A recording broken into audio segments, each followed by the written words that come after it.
नमस्कार।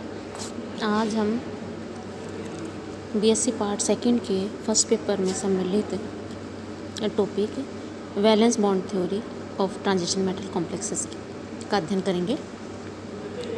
पोलिंग का संयुक्तबद्ध सिद्धांत संक्रमण धातु संकुलों में बंध समझाने में काफ़ी महत्वपूर्ण रहा है। यह सिद्धांत मुख्य रूप से निम्न बिंदुओं पर आधारित है। फर्स्ट है, केंद्र में स्थित संक्रमण धातु परमाणु या आयन के पास में रिक्त डी कक्षक होते हैं। अतः ये धातु परमाणु लिगेंड परमाणुओं के साथ बंध बनाने के लिए कई रिक्त कक्षक उपलब्ध कराते हैं। इन रिक्त कक्षकों की संख्या केंद्रीय धातु परमाणु की उपसह संयोजक संख्या के बराबर होती है। सेकेंड पॉइंट है, विभिन्न प्रकार के रिक्त कक्षक संकरित होकर समान आकार व आकृति वाले संकरित कक्षक बना लेते हैं। विभिन्न प्रकार के संकरित कक्षकों की आकृति भिन्न भिन्न होती है और इसी के अनुसार संकुल लवणों की आकृतियाँ होती हैं। विभिन्न प्रकार के संकुलों में पाए जाने वाले संकरण में इसकी आकृति का विवरण सारणी में देख पा रहे हैं आप। कोडिशन नंबर 4 के लिए संकरण होगा sp3 और आकृति होगी टेट्राहेड्रल। बंध सामर्थ्य इसकी 2.0 और एग्जाम्पल है टेट्राकार्बोनिल साइन निकल। कोडिशन नंबर 4 के लिए ही एक दूसरी आकृति भी पॉसिबल है जिसका संकरण है DsP2 और इसका आकृति होगी स्क्वायर प्लेनर और इसका बॉन्ड सामर्थ्य होगा 2.7 और टेट्रासाइनोनिक्लेट आयन इसका उदाहरण है। इसी तरह से कोडिशन नंबर 6 के लिए संकरण होगा D2sp3 या sp3d2। ऑक्टाहेड्रल ज्योमेट्री होगी। बंध सामर्थ्य 2.9 और hexa amine cobalt third ion या hexa amino ferrate third ion इसके एग्जाम्पल हैं।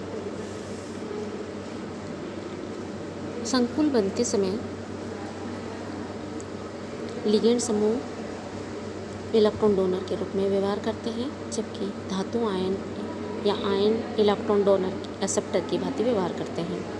लिगेंड्स का बंदी इलेक्ट्रॉन युग्म से भरा हुआ कक्षक धातु आयन के रिक्त संकरित कक्षकों के साथ अतिव्यापन करके उपसह संयोजक बंध का निर्माण करते हैं। दोनों कक्षकों में जितना प्रभावी अतिव्यापन होगा उतना ही प्रबल उन दोनों के मध्य का बंध होगा, उतना ही अधिक उस संकुल का स्थायित्व हो जाएगा। हम जानते हैं कि संकरित कक्षक अधिक दिशात्मक होते हैं, अतः प्रभावी अतिव्यापन करते हैं। यही कारण है कि धातु आयन के रिक्त कक्षक पहले संकरित होते हैं और फिर एक निश्चित आकार व आकृति में लिगेंड के साथ अतिव्यापन करके प्रबल बंध बनाते हैं।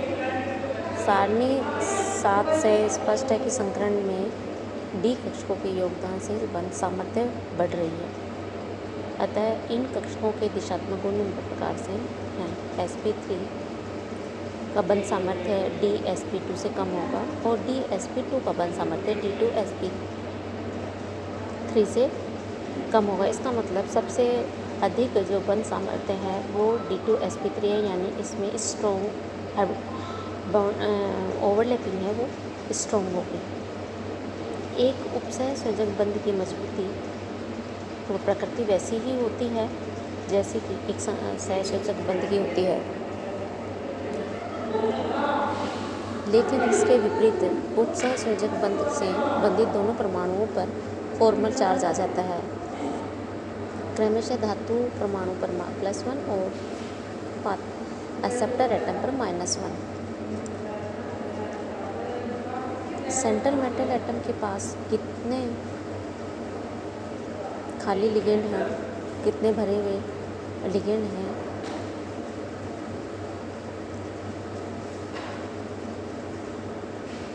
विभिन्न प्रकार के रिक्त कक्षक संकरित होकर समान आकार व आकृति वाले संकरित कक्षक बना लेते हैं। विभिन्न प्रकार के संकरण कक्षकों की आकृति भिन्न भिन्न होती है और इसी के अनुसार संकुल लवणों की आकृतियाँ होती हैं।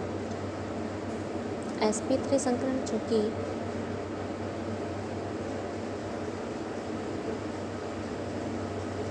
टेट्राहेड्रल ज्योमेट्री होती है और ये कोऑर्डिनेशन कंपाउंड के इसमें कम एग्जाम्पल मिलते हैं। डी जो कोऑर्डिनेशन कंपाउंड है वो ज़्यादातर कोऑर्डिनेशन नंबर 4 के लिए DsP2 हाइब्रिडाइजेशन होता है, यानी कि उनकी स्क्वायर प्लेनर ज्योमेट्री होगी।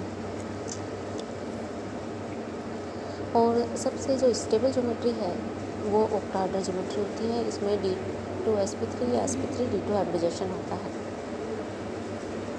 क्योंकि इसमें तीनों एक्सिस से बॉन्ड लिगेंड मेटल की तरफ आते हैं और डी ऑर्बिटल के वो लिगेंड सेंट्रल मेटल एटम के वो डी ऑर्बिटल जो एक्सिस के ऊपर स्थित होते हैं वो इसमें पार्टिसिपेट करते हैं, इसलिए स्ट्रॉन्ग ओवरलैपिंग होती है और इस कारण D2sp3 हाइब्रिडाइजेशन होगा। तो इस तरह से हम देख रहे हैं कि संक्रमण धातुओं में धातु संकुलों का संयुक्त संबंध सिद्धांत इस तरह से दिया गया।